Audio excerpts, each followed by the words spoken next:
तर कसे काय मंडळी, बरे असंच ना. आज मी तुमच्यासाठी घेऊन येलं आहे वालीची पिवळी भाजी, चमचमीत एकदम भरपूर खोबरेवाली. हे बघा, हे असे वाली असतात, बाजारात मिळतात आणि ते असे मी आणून स्वच्छ करून बारीक असे चिरून घेतले. हे बघा, अशा प्रकारे. आता कढईत तेल तापत ठेवलं आहे, त्याच्यामध्ये मिरची टाकलं आहे आणि भरपूरसं कांदो टाकला आहे. कांदो आपल्या भाजून घ्यायचा लालबुंद होईपर्यंत. नंतर त्याच्यावर चवीप्रमाणे मीठ टाकलं आहे आणि हळद टाकलं आहे. त्याच्यावर लगेचच ही अशी चिरलेली वाली टाकलं आहे आणि वरनं पाणी टाकून हे बघा, अशा प्रकारे हे उघडेच शिजवायचे असतात हां, मात्र ह्याच्यावर झाकण नाही ठेवायचं असतं. आणि भरपूर त्याच्यात मी किसलेला खोबरा टाकला आहे आणि मस्तपैकी शिजवून घेतलं आहे. झाली एकदम झटकीफट बनतं अशी भाजी आणि चवीक एकदम मस्त लागताना भाकरीबरोबर छान अशी रस्सेदार भाजी लागतं ही.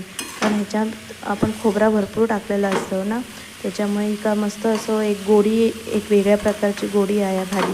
तर ती छान लागतं. तुम्ही नक्की बनवून बघा आणि माझ्या चॅनलवर नवीन असाल तर माझं चॅनल सबस्क्राईब करू नक्की विसरू नका.